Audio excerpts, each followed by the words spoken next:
అందరికీ నమస్కారం. భారతదేశంలోని 140 కోట్ల మంది ప్రజలకు సంబంధించినటువంటి యూనియన్ బడ్జెట్, కేంద్ర బడ్జెట్ ఏదైతే ఉందో నిన్న పార్లమెంట్లో భారతదేశపు ఆర్థిక శాఖ మంత్రులు నిర్మలా సీతారామన్ గారు 8వసారి ప్రవేశపెట్టడం జరిగింది. అసలు ఈ బడ్జెట్లో ఉన్నటువంటి ప్రధానమైనటువంటి అంశాలు ఏంటి? దేశవ్యాప్తంగా ఈ బడ్జెట్ పట్ల ఉన్నటువంటి ఆశాభావాలను కేంద్ర ప్రభుత్వం నెరవేర్చగలిగిందా?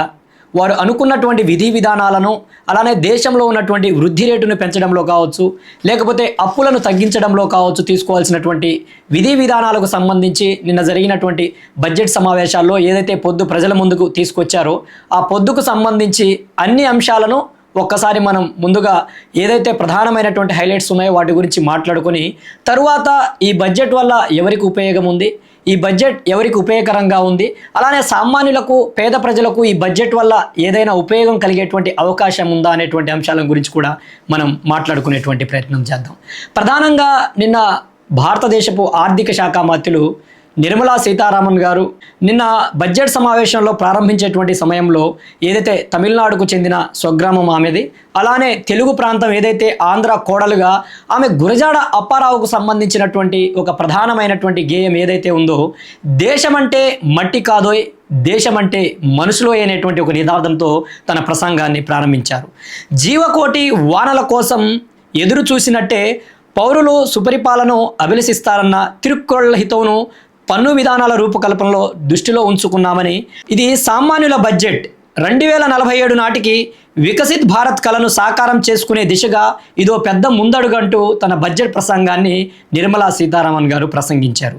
2025-26 బడ్జెట్ను ప్రవేశపెట్టిన నిర్మలా సీతారామన్ గారు 2047 కల్లా వికసిత్ భారతాన్ని సాధిస్తాము, ఏదైతే అన్ని రంగాల్లో కూడా ప్రపంచంతో పోటీ పడే విధంగా ఈ దేశం యొక్క ఆర్థిక స్థితిగతులను రూపుమాపి దేశంలో ఉన్నటువంటి అన్ని సమస్యల పరిష్కారానికి కృషి చేసి దేశంలో ఉన్నటువంటి పేదరికాన్ని నిర్మూలించి దేశంలో ఉన్నటువంటి అసమానతలను రూపుమాపి ఇది అభివృద్ధి చెందుతున్న భారతం కాదు, అభివృద్ధి చెందిన భారతంగా 2047 నాటికి ఈ దేశాన్ని వికసిత భారత్గా నిర్మిస్తామని, 10 రంగాల్లో ప్రగతిపై దృష్టి సారిస్తామని, సాగు అలానే ఎంఎస్ఎంఈ పెట్టుబడులే గ్రోత్ ఇంజన్లని, ఆర్థిక సహా 6 కీలక రంగాల్లో భారీ సంస్కరణలను, వేతన జీవులపై అనూహ్య కరుణ అంటూ చాలా ప్రధానమైనటువంటి అంశాలను తన ప్రసంగంలో నిర్మలా సీతారామన్ గారు పొందుపరిచారు.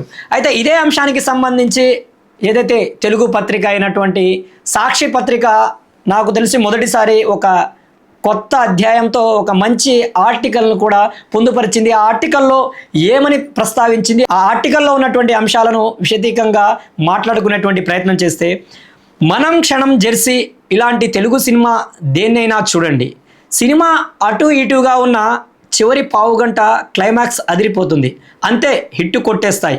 ప్రధాని నరేంద్ర మోదీ దర్శకత్వంలో ఆర్థిక మంత్రి నిర్మలా సీతారామన్ సమర్పించిన 2025-26 ఆర్థిక బడ్జెట్ దేశానికి సంబంధించినటువంటి బడ్జెట్ కాన్సెప్ట్ ఏదైతే ఉందో, స్టార్టింగ్ నుంచి చివరి వరకు కొంత బోరుగా ఉన్నప్పటికీ చివరి 15 నిమిషాల్లో ఏదైతే 12 లక్షల వరకు ఆదాయం కలిగినటువంటి వ్యక్తులకు ఆదాయ పన్నుని మినహాయిస్తున్నాం, 12.75 లక్షల వరకు వారు ఆదాయాన్ని సమకూర్చుకున్న దానికి ఎటువంటి ఆదాయ పన్ను చెల్లించాల్సినటువంటి అవసరం లేదనేటువంటి ఒకే ఒక్క చిన్న పాయింట్తో మొదటి నుంచి చివరి వరకు సాగిన బడ్జెట్ సూపర్ హిట్గా, సూపర్ డూపర్ హిట్గా అయిపోయి యావత్ దేశవ్యాప్తంగా దీన్నే ప్రధాన అంశంగా క్రోడీకరిస్తూ ప్రధాన అంశంగా చర్చించుకుంటా ఉన్నారు.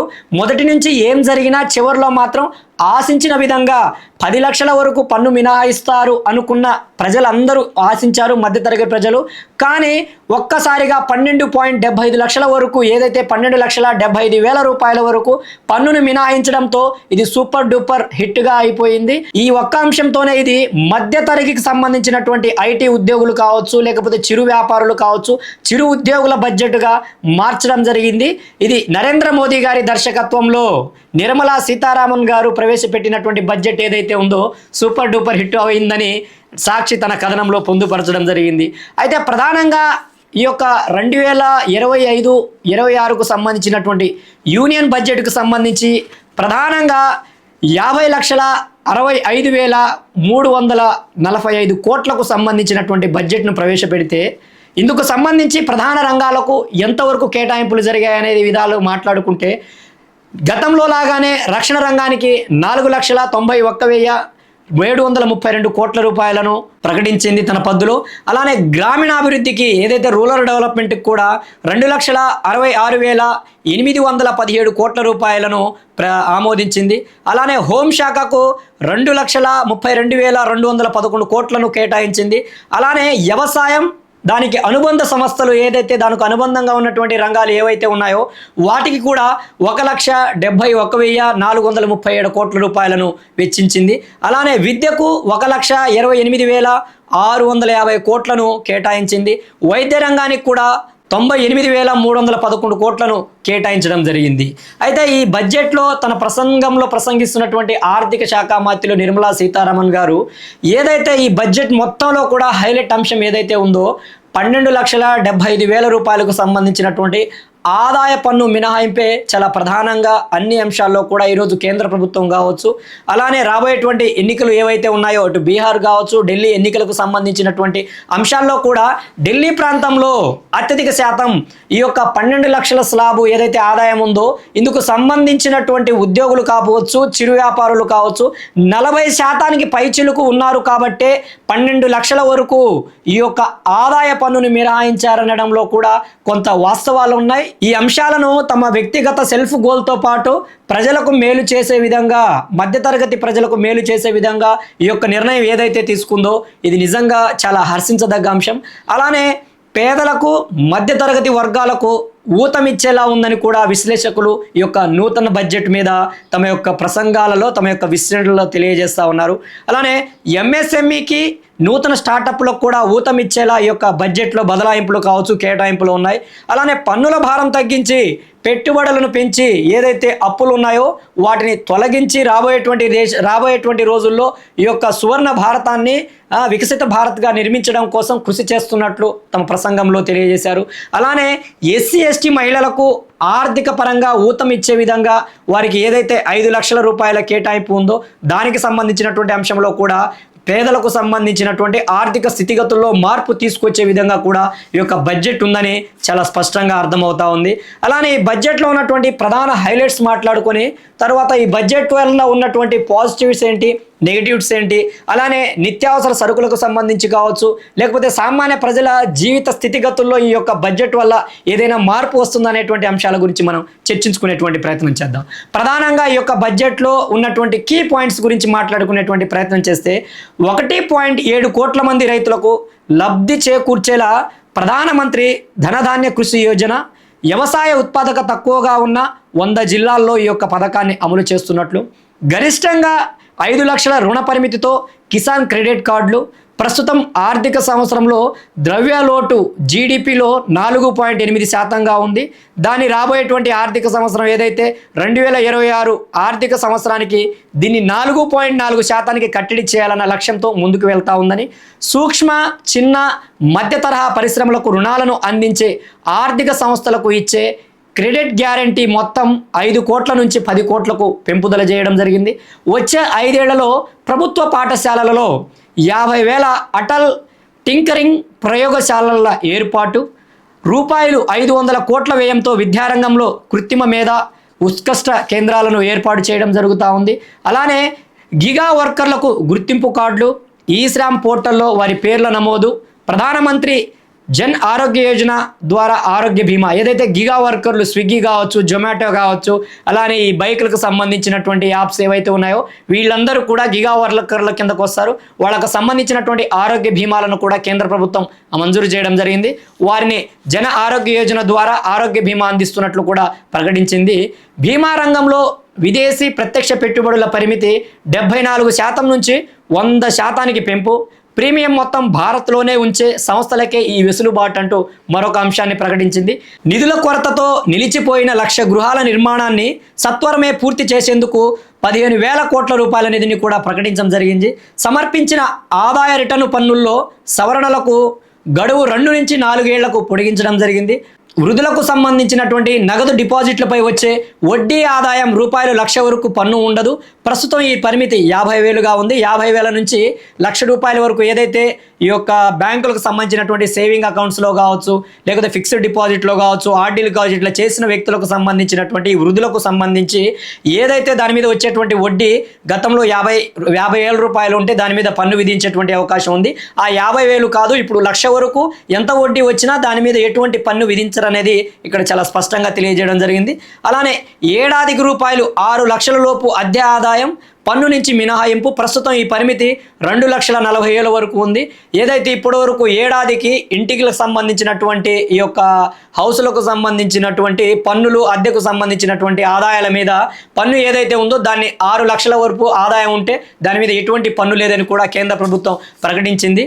అలానే కొత్త పన్ను విధానం ప్రకారం వార్షిక వేతనం ఏదైతే మనం ఇందాకలే మాట్లాడుకున్నట్లు 12.75 లక్షలు అందుకునే వారికి ఆదాయం పన్ను భారం ఉండదని కేంద్ర ప్రభుత్వం చాలా స్పష్టంగా తెలియజేసింది.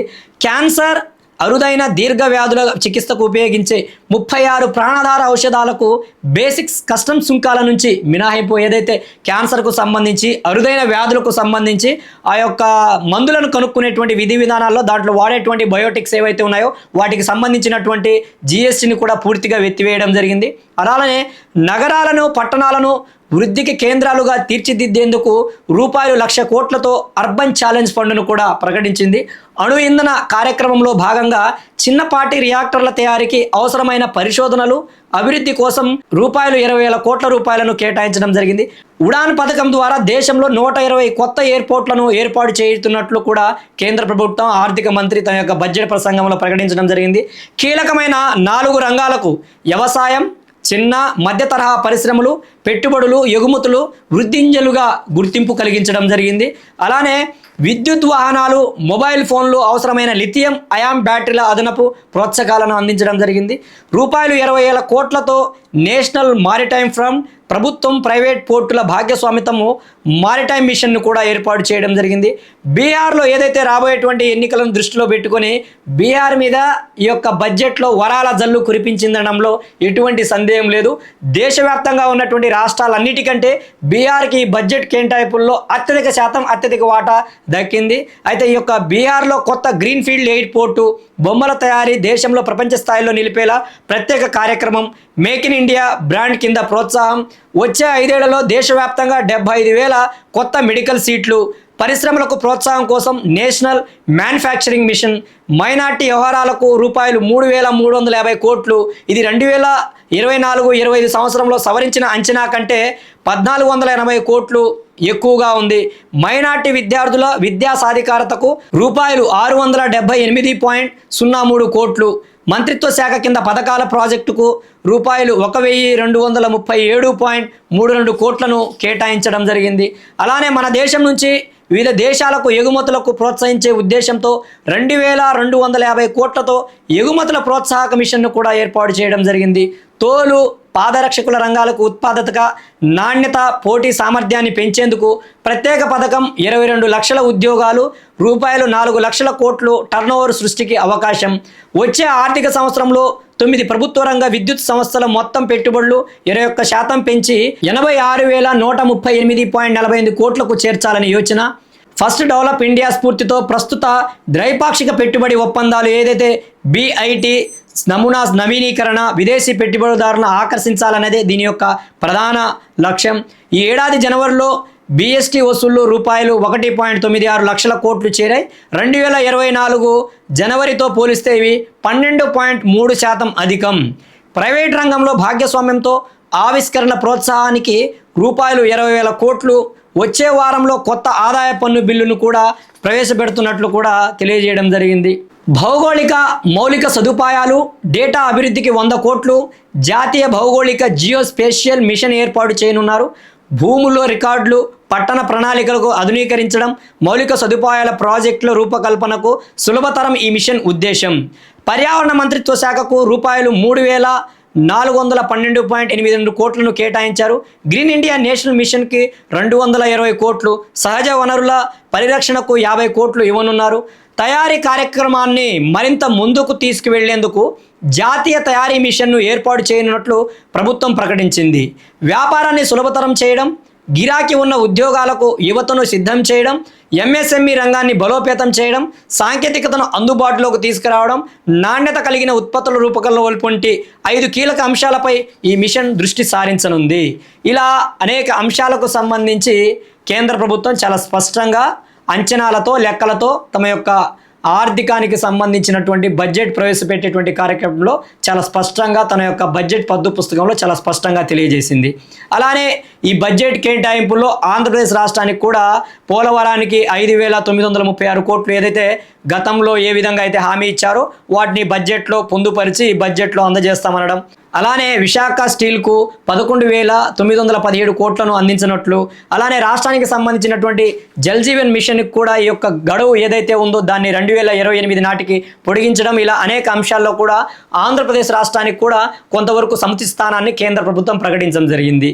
ఇలా దేశవ్యాప్తంగా ఉన్నటువంటి రాష్ట్రాలకు దేశ వృద్ధికి, ఆర్థిక ప్రగతికి సంబంధించినటువంటి ఈ యొక్క బడ్జెట్లో మంచి అంశాలే ఉన్నప్పటికీ ఏదైతే ఈ ఆదాయ పన్ను సంబంధించినటువంటి 12.75 లక్షలకు సంబంధించినటువంటి ఆదాయ పన్ను మినహాయింపు తప్ప మరో కొత్త అంశాలు ఏవైతే ఉన్నాయో పెద్దగా ఏమీ లేవు. గతంలో ఏవైతే బడ్జెట్స్ ఉన్నాయో వాటికి కొనసాగింపుగానే ఇవి ఉన్నాయి. అలానే స్మార్ట్ సిటీలు కావచ్చు, make in India, made in ఇండియాకి సంబంధించినటువంటి పెద్దగా కేటాయింపులు లేవనేది కూడా చాలా స్పష్టంగా అర్థమవుతా ఉంది. అలానే దేశంలో పెరుగుతున్నటువంటి ఏదైతే నిత్యావసర ధరలు, నిత్యావసర సరుకులు ఏవైతే ఉన్నాయో వాటిలో ఆశించినంతగా మార్పు రాలేదు. ఈరోజు డీజిల్ కావచ్చు, పెట్రోల్ కావచ్చు, నిత్యావసర సరుకులు ఏవైతే కుటుంబ పోషణకు సంబంధించినటువంటి నిత్యావసర సరుకులు ఏవైతే ఉన్నాయో వాటికి సంబంధించినటువంటి ధరల స్థిరీకరణలో కావచ్చు, అలానే రైతాంగానికి సంబంధించినటువంటి పంటలకు సంబంధించినటువంటి గిట్టుబాటు ధరలకు సంబంధించినటువంటి ప్రకటనలు కావచ్చు, ఇవేమీ లేకపోవడం కూడా కొంత పేద కుటుంబాలకు, ఇది మధ్యతరగతి కుటుంబానికి ఊతం ఇచ్చేలా ఉంది. దాంట్లో ఎటువంటి అభ్యంతరం లేదు. 100కి 100 పాళ్ళు ఈ యొక్క 12 లక్షల లోపు ఆదాయం కలిగినటువంటి 12 లక్షలు ఆదాయం కలిగినటువంటి ఈ యొక్క మధ్యతరగతి కుటుంబాలకు చాలా పెద్దపీట వేసినటువంటి కేంద్ర ప్రభుత్వం సామాన్యులకు, పేద ప్రజలకు ప్రధానమైనటువంటి ఏదైతే ఉన్నాయో మౌలిక సదుపాయాలకు సంబంధించి కావచ్చు, అలానే నిత్యావసర సరుకులకు సంబంధించి కావచ్చు, రైతాంగానికి ప్రధానమైనటువంటి ఈ యొక్క గిట్టుబాటు ధరలకు సంబంధించి కావచ్చు, వాటికి సంబంధించినటువంటి బోర్డుల ఏర్పాటుకు సంబంధించి కావచ్చు పెద్దగా ప్రకటనలు లేకపోవడం పేద కుటుంబాలకు, అలానే సామాన్య ప్రజలకు కొంత ఈ యొక్క బడ్జెట్ పట్ల నిరాశ కలిగించడంలో ఎటువంటి సందేహం లేదు. అలానే ఈరోజు దేశం అభివృద్ధి అవ్వాలంటే, దేశంలో స్థితిగతులు మార్పులు రావాలంటే, దేశంలో ఉన్నటువంటి పరిస్థితులన్నిటిని రూపుమార్పాలంటే ఏదైతే యువతరం ఉందో చాలా ప్రధానమైనది. ఆ యువతరానికి కావాల్సినటువంటి విద్యారంగానికి మరికొంత బడ్జెట్ని పెంచి ఉంటే బాగుండేది. అలానే నిరుద్యోగానికి నిర్మూలనకు సంబంధించి, సాంకేతిక పరిజ్ఞాన అభివృద్ధికి సంబంధించి, అలానే ఈ యొక్క విద్యార్థులకు సంబంధించినటువంటి యొక్క టెక్నాలజీని వారిని అందుబాటులో తీసుకురావడానికి సంబంధించినటువంటి విధి విధానాల్లో కూడా ఆశించినంతగా బడ్జెట్ కేటాయింపులు లేవడం కూడా కొంత విద్యారంగానికి నిరాశ కలిగించడంలో ఎటువంటి సందేహం లేదు. ఈరోజు దేశంలో కేవలం కొందరినే తమ దృష్టిలో పెట్టుకొని బడ్జెట్ని ప్రవేశపెట్టడం వల్ల ఎటువంటి ఉపయోగం ఉండదు. తప్పకుండా ప్రతి రంగాన్ని, ప్రతి వర్గాన్ని, ప్రతి వ్యక్తిని కూడా దృష్టిలో పెట్టుకొని బడ్జెట్లను తీసుకువచ్చి దేశంలో ఉన్నటువంటి ఆర్థిక అసమానతలను రూపుమాపిన నాడే వికసిత భారతాన్ని సాధించగలుగుతాం తప్ప కేవలం ఈ యొక్క డబ్బు, ఆస్తి ఇవన్నీ కొందరి వ్యక్తుల చేతుల్లోనే, ఆధిపత్యం కలిగినటువంటి వ్యక్తుల చేతుల్లోనే, వారి గుప్పెట్లోనే ఉంటే ఈ దేశం ఇప్పుడు కాదు ఇంకెప్పుడైనా కూడా వికసిత భారత లక్ష్యాన్ని మనం చేరుకోలేమనేది నగ్న సత్యం. ఈరోజు దేశంలో ఉన్నటువంటి ఆర్థిక అసమానతల రూపుమాపాల్సినటువంటి అవసరం ఈరోజు కేంద్ర ప్రభుత్వంపై ఉంది. ఈ దేశంలో ఉన్నటువంటి పీడిత ఎస్సీ, ఎస్టీ, బీసీ, మైనార్టీ వర్గాల్లో ఉన్నటువంటి ఆర్థిక స్థితిగతులను మార్చి వారికి అన్ని విధాల ప్రోత్సాహకాలను అందించి వారి యొక్క ఆర్థిక ప్రగతికి తోడ్పాటును అందించిన నాడే ఈ దేశంలో అత్యధిక జనాభా కలిగినటువంటి వర్గాల ప్రజలను ఆర్థిక పరంగా అభివృద్ధి పదంలో ముందుకు తీసుకువెళ్ళగలిగిన నాడే ఈ దేశం వికసిత భారత్గా, అభివృద్ధి చెందిన భారతదేశంగా, సువర్ణ భారతదేశంగా ముందుకు కొనసాగబడుతుంది. కానీ కొందరి వ్యక్తులకే మనం లబ్ధి చేకూర్చేలా, కొందరి వ్యక్తులకే మనం ప్రోత్సాహకాలను అందించే విధంగా, కొందరు వ్యాపార వ్యక్తులకే మనం అందించే విధంగా ఉంటే మనం ఆశించినంత మార్పు రాదనడంలో ఎటువంటి సందేహం లేదు. కాబట్టి కేంద్ర ప్రభుత్వం కూడా ఈ యొక్క మంచి బడ్జెట్తో పాటు దేశంలో పెరుగుతున్నటువంటి నిత్యావసర సరుకుల ధరలను తగ్గించడానికి కూడా కొంత ఆలోచన చేయాల్సినటువంటి అవసరం ఉంది. ఈరోజు సామాన్యుడు బ్రతకలేనటువంటి పరిస్థితుల్లో భారతదేశంలో ఉన్నటువంటి సామాన్య ప్రజలు తమ ఆర్థికంగా పరిస్థితుల్లో ముందుకు కొనసాగుతూ ఉన్నారు. వారి యొక్క ఆర్థిక స్థితిలో మార్పు రానంత వరకు పెరుగుతున్నటువంటి నిత్యావసర సరుకులను వారు ఏ విధంగా కొని తమ జీవితాన్ని కొనసాగించగలుగుతారు? ఏ విధంగా తమ నిత్యావసరాలతో తమ కుటుంబాలను ఏ విధంగా పోషించుకోగలుగుతారు? వారి జీవన ప్రమాణాల్లో ఎటువంటి మార్పు రాదు కదా. ఈరోజు దేశంలో ఉన్నటువంటి అప్పులను ఎవరి కోసం చేస్తున్నాం? ఏ విధానాల కోసం చేస్తున్నాం? ఉచిత పథకాలను ప్రక్కన పెట్టి ఏదైతే సంపద సృష్టి కోసం ప్రభుత్వాలు కృషి చేసి దేశంలో ఉన్నటువంటి నిరుద్యోగాన్ని నిర్మూలించడం కోసం నూతన ప్రణాళికలతో ముందుకు వెళ్ళిన నాడే దేశంలో ఉన్నటువంటి ఆర్థిక స్థితిగతులను మనం రూపమాపగలం. దేశంలో ఉన్నటువంటి ఆర్థిక అసమానతలను మనం రూపమాపగలుగుతాం తప్ప కేవలం ఏదైతే ఈ యొక్క మధ్యతరగతి కుటుంబానికి ఇచ్చిన ఊతాన్ని ఏదైతే ఉందో సామాన్యుడికి కూడా నిత్యావసర సరుకులను ధరలను తగ్గించి ఊతం ఇవ్వగలిగితే తప్పకుండా భారతదేశం వికసిత భారతదేశంగా వర్ధిల్లేటువంటి అవకాశం ఉంది. ఆ విధంగా రాబోయేటువంటి రోజుల్లో కేంద్ర ప్రభుత్వం నూతన విధి విధానాలతో ముందుకు వస్తుందని కూడా మనం అందరం ఆశిద్దాం. ఈ యొక్క బడ్జెట్ కొత్త ఉత్తేజంతో కొత్త ఆశయాలతో ఈ దేశాన్ని ముందుకు నడిపించాల్సినటువంటి అవసరం ఉంది. ఇది ఒక రాజకీయ బడ్జెట్లా కాకుండా కేవలం ఏదైతే అధికార పార్టీకి చెందినటువంటి ప్రభుత్వాలు ఎక్కడైతే ఉన్నాయో వాటికి ఊతమిచ్చేలా కాకుండా దేశంలో ఉన్నటువంటి 140 కోట్ల మంది ప్రజల ఆర్థిక అసమానతలను రూపుమాపిన నాడే వికసిత్ భారత లక్ష్యాన్ని మనం చేరుకోగలుగుతాము. అలానే దేశానికి స్వాతంత్రం వచ్చి 76 సంవత్సరాల గణతంత్రాన్ని మనం జరుపుకున్నా, భారత రాజ్యాంగం అమల్లోకి వచ్చి 76 సంవత్సరాలను పూర్తి చేసుకున్నా నేటికి కూడా అనేక మంది ప్రజలు ఆకలితో అలమటిస్తూ ఉన్నారు. ఈరోజు సంపద కొందరికే పరిమితమై ఈరోజు ఆకలి సూచిలో కూడా మన దేశం స్థితిగతులు ఏంటో కూడా కేంద్ర ప్రభుత్వం ఆలోచించాల్సినటువంటి అవసరం ఉంది. ఈరోజు ఈ దేశానికి అన్నం పెడుతున్నటువంటి రైతాంగం ఎన్ని కష్టాలను అనుభవిస్తూ ఉంది, ఎన్ని విధి విధానాలతో ముందుకు వెళ్తూ ఉంది, ఎన్ని సమస్యలను ఎదుర్కొంటుందో కూడా ఈరోజు కేంద్ర ప్రభుత్వం ఆలోచించాల్సినటువంటి అవసరం ఉంది. ఈరోజు రైతాంగానికి ప్రధానంగా కావాల్సినటువంటి నాణ్యమైన విత్తనాలను కావచ్చు, నాణ్యమైన ఎరువులను కావచ్చు, నాణ్యమైనటువంటి ఈ యొక్క మందులు ఏవైతే ఉన్నాయో వాటిని అందించి సాగునీటిని అందించి వారికి కావాల్సినటువంటి విద్యుత్ శక్తి పరిస్థితులను కల్పించగలిగిన నాడు రైతాంగం కూడా ఈ ప్రభుత్వాల మీద పెద్ద ఆశగా పడి ఏదో ప్రభుత్వాలు మాకేదో చేసేస్తాయి, మాకు ఈ పథకం ఆ పథకం ప్రవేశపెడుతుందని మన మీద ఆశపడేటువంటి పరిస్థితి ఉండదు. ఏదైతే వారు పండిస్తున్నటువంటి పంటకి గిట్టుబాటు ధరను కలిగించిన నాడు ఈరోజు దేశంలో ఓ చిన్న పెన్నును తయారు చేస్తున్నటువంటి వ్యక్తి, ఓ రబ్బర్ని తయారు చేస్తున్నటువంటి వ్యక్తి తన యొక్క వస్తువుకు సంబంధించినటువంటి ధరను తాను నిర్ణయించుకునేటువంటి పరిస్థితులు ఉన్నటువంటి ఈ దేశంలో మరి 6 కాలాలు కష్టపడి రాత్రనక పగలనక ఎండనక వాననక శ్రమించి తను కష్టించి శ్రమించి తీసుకువచ్చినటువంటి పంటకు తన ధరను నిర్ణయించేటువంటి అధికారం రైతుకు ఎందుకు లేదు? తాను ధరను నిర్ణయించకపోయినా ఈరోజు కేంద్ర ప్రభుత్వాలు గతం నుంచి అనేక సందర్భాల్లో కూడా ఎంఎస్పి ఏదైతే మినిమం సపోర్టింగ్ ప్రైస్కి సంబంధించినటువంటి హామీలను ఇచ్చినటువంటి సందర్భాలు ఉన్నాయి. ఆ ఎంఎస్పి వాగ్దానాన్ని కూడా ఈరోజు ప్రభుత్వాలు అమలు చేయాల్సినటువంటి అవసరం ఉంది. దేశంలో ఉన్నటువంటి రైతాంగ యొక్క ఆర్థిక స్థితిగతులను మార్చాల్సినటువంటి అవసరం ఉంది.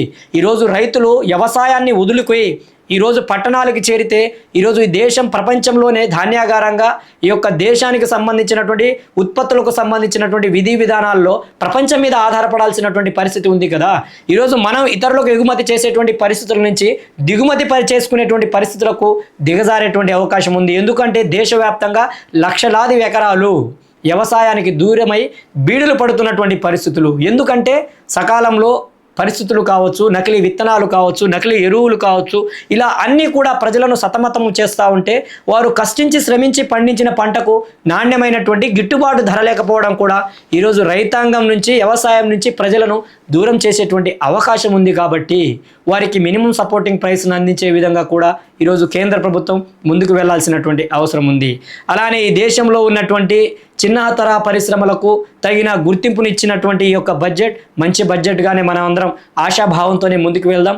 రాబోయేటువంటి రోజుల్లో కూడా అన్ని వర్గాల ప్రజలకు కూడా సముచిత స్థానాన్ని కల్పించి ప్రతి వర్గానికి కూడా పెద్దపీటను వేసి ఈ దేశంలో ఉన్నటువంటి అన్ని అసమానతలను రూపుమాపి ఆర్థిక ప్రగతి వైపు ఈ దేశం అభివృద్ధి పదంలో ముందుకు అడుగులు వేయాలని, రాబోయేటువంటి రోజుల్లో అభివృద్ధి చెందుతున్న భారతం కాదు అభివృద్ధి చెందిన భారతంగా ఈ దేశాన్ని ముఖ చిత్రంగా ప్రపంచ పటంలో నిలపాలని, ఈ దేశంలో ఉన్నటువంటి ఆకలి కేకలను, ఆకలి బాధలను తీర్చే విధంగా కూడా కేంద్ర ప్రభుత్వాలు కృషి చేయాలని, కేవలం బడ్జెట్ ఓ వర్గానికే కాకుండా అన్ని వర్గాలకు సముచిత స్థానాన్ని, సముచిత న్యాయాన్ని కల్పించే విధంగా ఉండాలని, ఈ దేశానికి పట్టుగొమ్మ లాంటి, ఈ దేశానికి వెన్నుముక లాంటి రైతాంగానికి ఉన్నటువంటి సమస్యలను కూడా రూపుమాపి రైతాంగ సహాయ సహకారాలతోనే ఈ దేశంలో అత్యధిక మంది రైతులు కలిగి ఉన్నారు కాబట్టి ఆ రైతాంగ సమస్యలను కూడా పరిష్కరించి వారిని కూడా ఈ దేశ అభివృద్ధిలో భాగస్వామ్యం చేయాలని మనమందరం ఆశిద్దాం. జై భీమ్, జై భారత్, జై హింద్.